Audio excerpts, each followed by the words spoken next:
Hello everyone and welcome back. Today we're looking at the brand new knives S13 Pro EDC pocket knife. Your new essential for everyday carry and outdoor adventures. This is a Kickstarter campaign that is live as we speak. I will have all necessary links down in the description. With the new S13 Pro, you can choose from premium materials like the one I have in titanium, ultem, carbon fiber, or G10 for a handle that matches your style. This is a medium-sized EDC knife at 6.88 inches long with a 2.97 inch drop point blade. This particular version is in Bowler M390 stainless steel for a limited premium run. They also have a D2 variation that's a good bit more affordable. Both coated and non-coated versions. In my opinion, this is a nice striking looking drop point blade with a beautiful top swedge to thin out that tip a little so it's not overly thick. There is no functional jimping during use. The only jimping they have is for the front flipper. And you have an oversized sharpening choil. Should give you some sharpening light before you'll begin to flare back here. You got a very nice belt satin finish on this one. And this knife is ground to perform. It's got a nice deep hollow grind. And my particular version comes down to around 12 thousandths behind the edge. So I cannot wait to see how this one performs. Let's find out.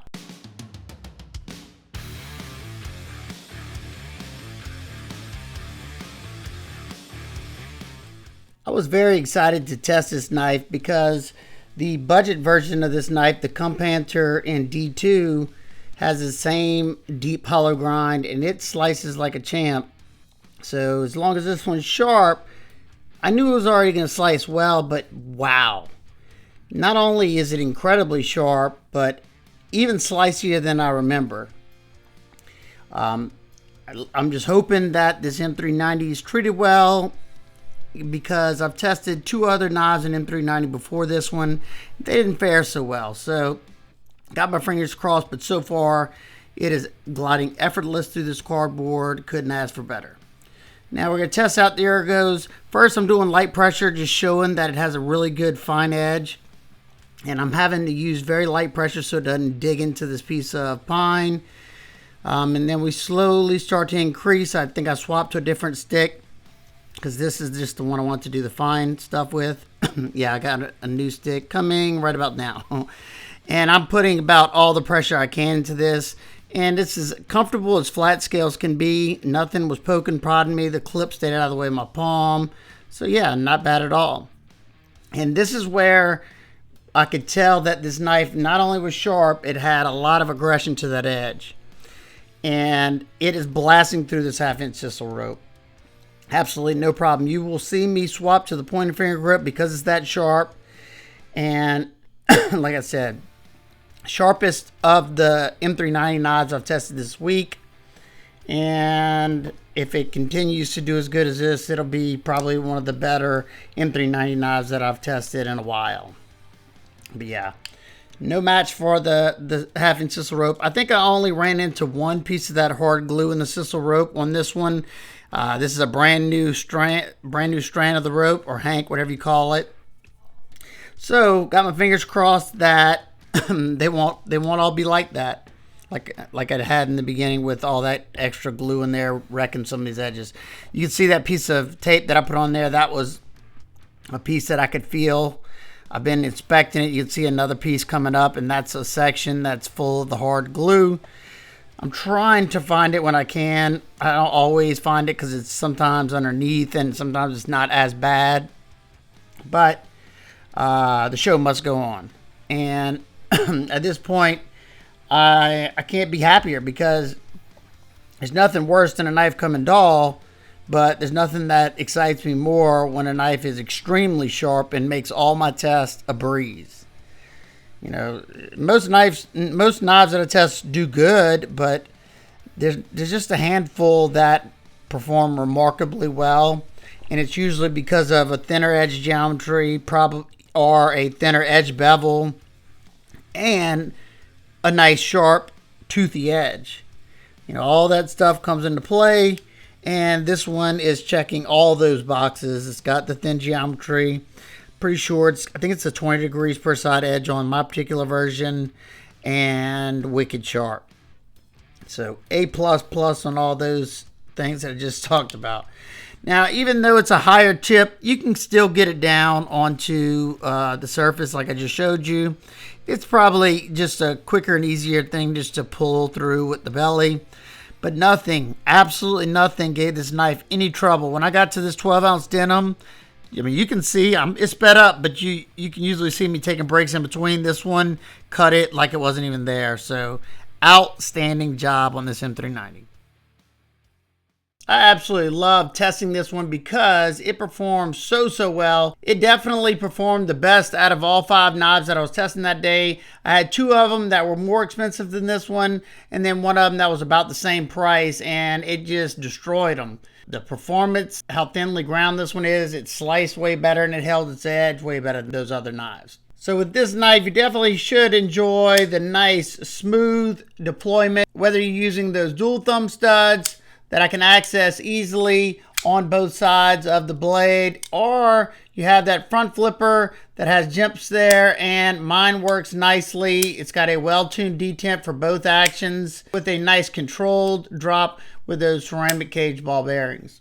Now let's take a look at the handle area. This particular version, like I said earlier, has a titanium scale. It's got like a bead blasted, maybe tumbled finish over there. Nice chamfers going all the way around, shadow boxed with these stainless steel liners that are underneath. Black hardware, Torx T8 for your pivot. Unfortunately, we have Torx T6 for your body screws. I would have much preferred T8 throughout, but it's not a deal breaker to me. You have a lanyard hole for the lanyard people out there, and you have a deep carry pocket clip. That thing's going to completely disappear in your pocket, and if you look, you have the little hole right there, so it is completely reversible. And instead of having to inset it into the scale material, they went underneath it. So you don't have to worry about anything getting hung up there, and you have more than enough room to go in and out of the pocket. Nice tight fitment there, which you kind of want because this is smooth titanium. So I find it goes in and out of my lightweight shorts pretty easily, and if it works well in here, it's really going to work well in jeans, I've found. See, it holds it in there nicely. And for me, the ergos I thought were really good, especially being it's just a flat scaled knife, no contouring on those scales. Feels out the hand nicely, and I think being that this has such a slicey blade, I wasn't having to exert as much force when cutting things, so that makes it even more comfortable in the hand. You have flow through construction, 2 hourglass standoffs in the back right here. The ones on this one match the hardware, they're black.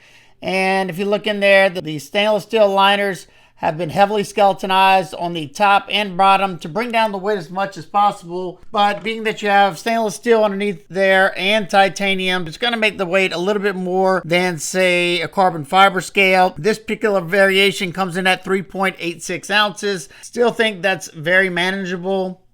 The balance point is a little bit back because of the weighted titanium and stainless. The lockup on my knife is sitting around 30, maybe 40% or so. Access to the lock bar is good. This choil area comes down lower than the lock side. You have a little bit of texture. It's not uncomfortable. I can easily get my thumb in there, no problem. Nice solid engagement. And absolutely no movement up or down, left or right. Very tight lockup. Exactly what I want to see. Now for some quick size comparisons, we have the Ontario Rat 1 and 2. It's smaller than both the Ontario Rat 1 and 2, closest to the Rat 2. It's just a little bit shorter than the QSP Penguin, and it's very similar in overall length to the Civivi Elementum. It's very similar in length to the Volsteed Acorn and the Miguron Talisman. And lastly, it's just a hair shorter than the Remet RTB, but you have more grip area than the Remet, and it's just a little bit longer than the new Kaiser Mini Militar. Now for my nitpicks and complaints, I would have loved T8 hardware throughout, but like I said earlier, that's not a deal breaker for me. It would have been awesome just to have a titanium with a titanium frame lock instead of the stainless steel liners. And that brings me to my next nitpick, and that would be the price tag. This variation with the titanium and M390 blade for the super early bird price is coming in at $233. Now, if you're looking for an outstanding performer, then I definitely think it's worth that money. But there's a lot of knives in M390 with solid titanium frame locks that are under that price point. So it's a tough one. And you have a stainless steel pocket clip. Now on the other end of that, I'm really confused why this one's called the S13 Pro, because This is my original New Knives Comphanter that I reviewed a year ago. I found them whenever I did my Amazon Knife of the Month picks, and it looks to be the exact same knife. So I don't know there. I don't know if there's some differences. Now, one other thing that I would like to say, the issue I had with this knife is these thumb studs were way too slick for my fingers, and I slip off of it constantly if I'm not if I'm not grabbing underneath it. Well, the one good thing about this one is this coated thumb stud allows it to grip on my finger a little bit better since there's no real texture there. Beautiful action. So I don't know if they all have the coated thumb studs or not, but you know, I would recommend that because of the grippiness to it.